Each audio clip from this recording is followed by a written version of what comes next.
Olá, sou a professora Adriana Pedroso, vocês já me conhecem das outras aulas. Estamos aqui mais uma vez para uma aula de português. Relembrando aí a nossa rotina de estudos, que ajuda vocês na organização em casa.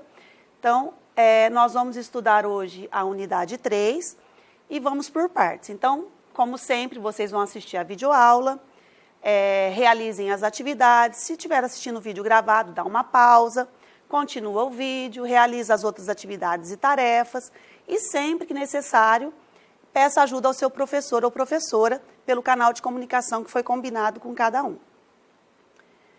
Começando aí então a unidade 3, que tem o título Questões de provas não são bichos de 7 cabeças. Na unidade passada, nós trabalhamos muito as expressões populares, e essa expressão bicho de 7 cabeças também é uma expressão popular. Então vamos ver. As provas escolares não devem ser consideradas bicho de 7 cabeças, como faz o garoto desta tira. Então vou ler a tira para vocês. É do Jimmy, o Puro. Professora, por que temos que fazer essas provas? Porque é a prova que vai nos dizer o que vocês aprenderam. Prova dedo duro. Então, nesse caso, parece que o Jimmy não é muito a favor de fazer provas aí, né? Bom, uma das maneiras de encarar as avaliações com tranquilidade é fazer as tarefas de casa, ou seja, estudar um pouquinho por dia, como nós estamos fazendo aí. E no momento da prova? É indispensável entender a questão, compreender o que é para fazer. Muitas vezes o aluno se engana na hora da execução da atividade, mesmo que seja em sala de aula, num dia comum ou no dia de prova, porque ele não entende o enunciado da questão, o que está pedindo para fazer, e é onde ele faz o exercício errado.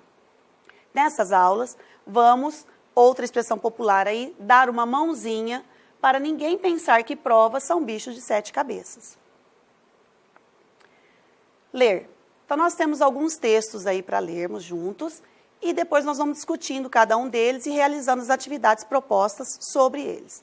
O texto 1 é do Chico Bento e a mãe chamou o doutor em casa porque parecia que o Chico estava doente.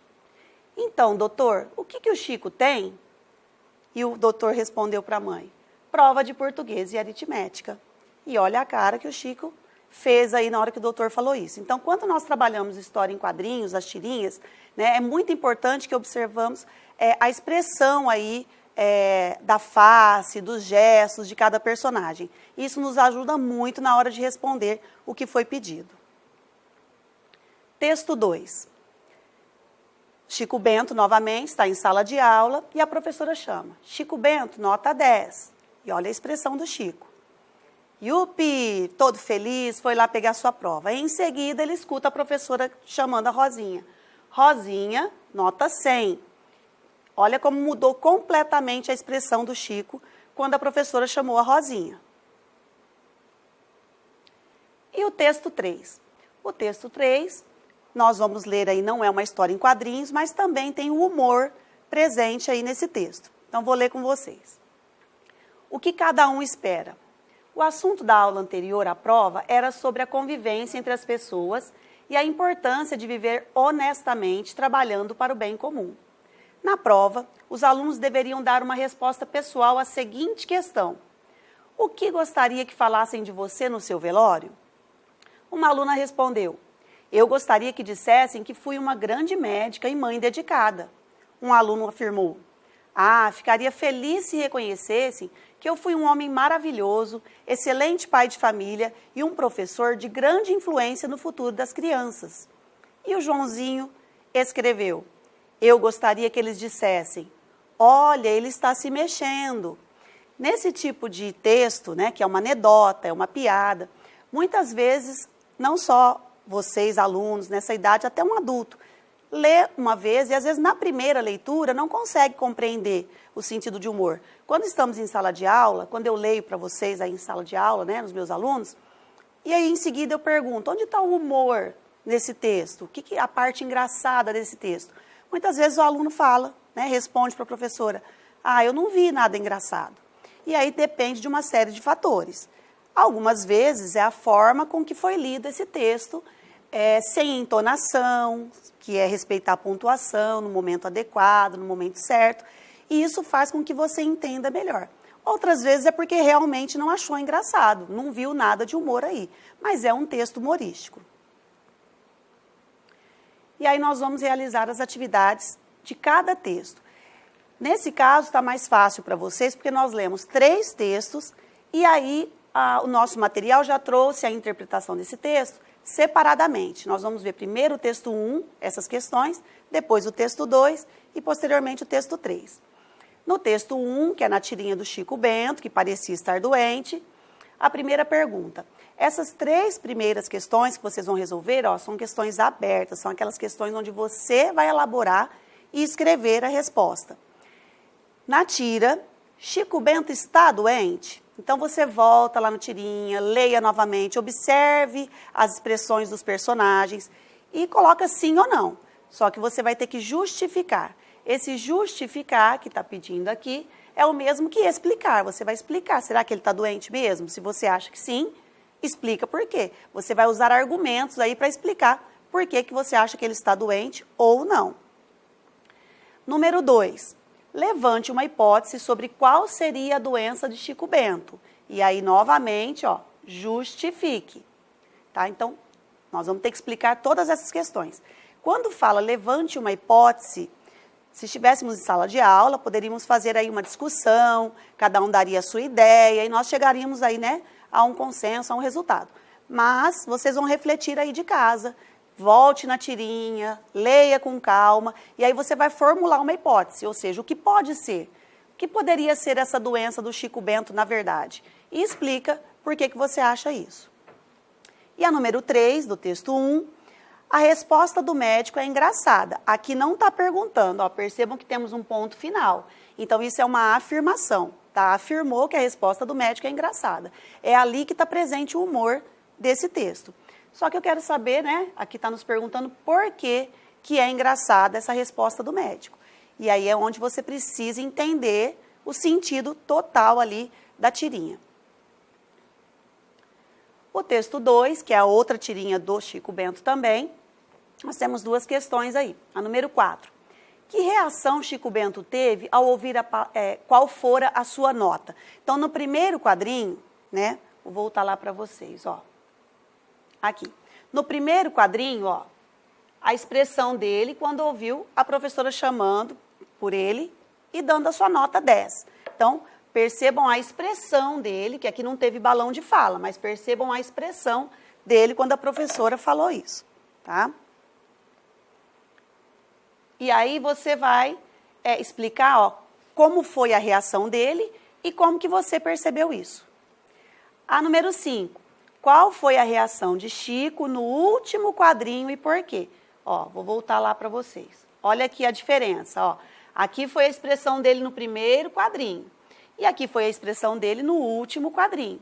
Então, aqui você vai explicar qual foi essa reação no último quadrinho e por que ele teve essa reação aí, Então, tanto a 4 quanto a 5 está pedindo a explicação, tá? A 4 você vai falar como é que você percebeu essa reação do Chico Bento e a 5 também vai explicar por quê. Então, nas 2 você precisa explicar aí.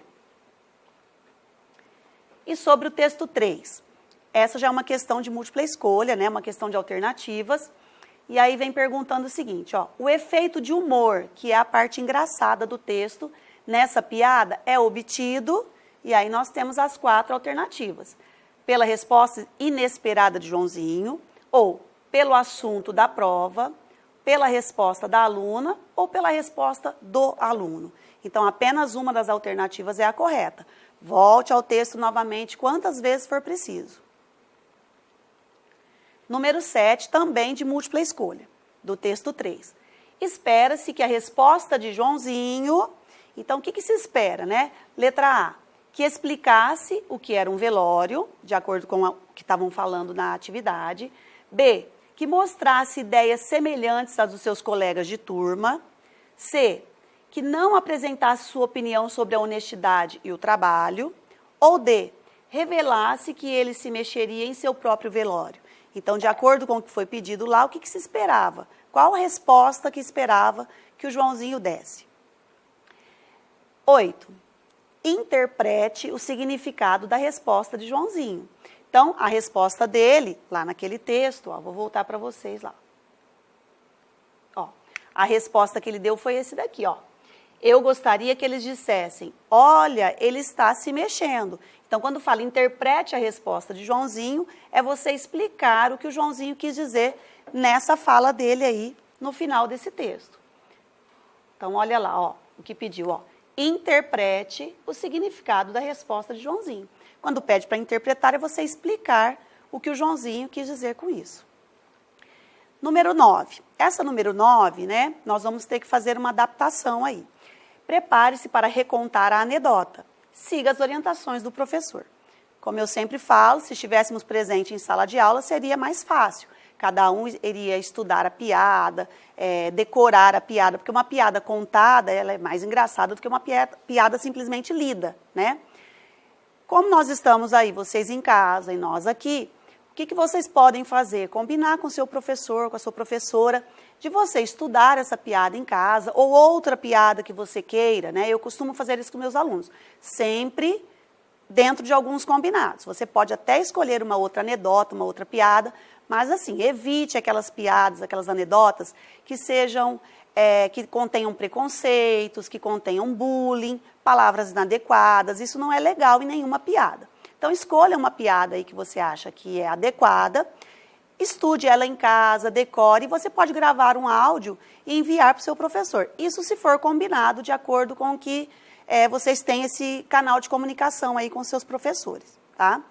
Acho bem legal essa troca de vocês com seus professores, né? É hora da tarefa, como sempre, né? Bom, os 3 textos que nós lemos, né, vocês vão ter que fazer aí algo sobre eles. No texto 1, que é a primeira historinha em quadrinhos do Chico Bento, transforme a história contada no texto 1 em narrativa escrita. Então, ó, eu vou voltar lá para mostrar para vocês, ó. Esse primeiro texto aqui, que nós lemos que é o texto 1, é uma tirinha. É um texto curto, né? A tirinha é bem curtinha. Então, vocês vão pegar esse texto e vão reescrever em forma de narrativa. Então, uma narrativa, ele não vai conter esses balões de fala, nós vamos ter que usar outros recursos aí para mostrar o diálogo. Então, vocês podem usar o travessão, em alguns casos pode usar as aspas para marcar esse diálogo, ou você pode escrever tudo com a fala do narrador, simplesmente o narrador contando o que aconteceu nessa tira. Aí você vai escolher qual a melhor forma você acha para contar essa história em quadrinhos, transformando-a numa narrativa, tá certo? Você tem que acrescentar a fala do narrador, porque na história em quadrinhos, nós já começamos com a fala do personagem, porque nós estamos olhando as imagens, você está vendo quem está falando nesse momento, em seguida no segundo momento, mas na narrativa escrita, normalmente ela não vai ter as imagens, então você tem que introduzir o que vai acontecer com a fala do narrador, e aí se você for usar os diálogos do próprio personagem, use os sinais de pontuação que eu citei, travessão ou as aspas, tá? A número 2, do texto 2, ó, faça com a tira do texto 2 o mesmo que na tarefa 1. É a mesma coisa, você vai ler o texto 2 novamente e vai reescrevê-lo, transformando numa narrativa. São os mesmos, bom, os mesmos todos não, né? O Chico Bento, que é o personagem principal, está na tira 1 e está na tira 2, né? Junto com ele tem outros personagens na tira 1 e outros na tira 2. Então, você vai fazer o mesmo procedimento. Escreve a narrativa, introduz a fala do narrador, como que começou essa situação, como que se desenvolveu essa situação. E a fala dos personagens, novamente, é importante que você marque essa fala dos personagens. 3. A pergunta formulada no texto 3 é: o que gostaria que falassem de você no seu velório? Imagine que essa pergunta também tenha sido feita a você em uma prova. Escreva a sua resposta. Não é uma coisa que nós gostamos muito de imaginar, né? Ninguém quer se imaginar num velório, você lá, né? Deitado lá no caixão. Ninguém gostaria de imaginar isso. Mas é claro que é uma brincadeira aí, né? É uma atividade de hipótese. Você vai levantar uma hipótese aí, o que você gostaria que falassem. E aí você vai escrever, né? Use a sua criatividade, a sua sinceridade, o que você realmente gostaria que fosse falado para você durante o seu velório. Bom, A rotina da videoaula, novamente, quando vamos chegando ao final da aula, nós vamos estar fazendo aquela verificação, né? Então, vamos lá. Primeiro, assistiu a videoaula? Ok, tá certo. Parou o vídeo, se for possível, se você estiver assistindo o vídeo gravado, você dá uma pausa e realizei as atividades, ok. Continuei o vídeo, assisti novamente, ok. Realizei as atividades todas propostas. Só um detalhe que é importante falar para vocês. Sempre que nós colocamos essa rotina, né? Normalmente essa rotina é colocada do capítulo todo, da unidade toda. Mas nós vamos separando aí por aulas. Então, nós vamos ter aula de português aí. Essa unidade 3, ela vai ser dividida em 3 aulas, né? Então, hoje nós estudamos uma parte, na próxima aula outra, e finalizaremos na terceira aula aí, que será o final da unidade 3, tá?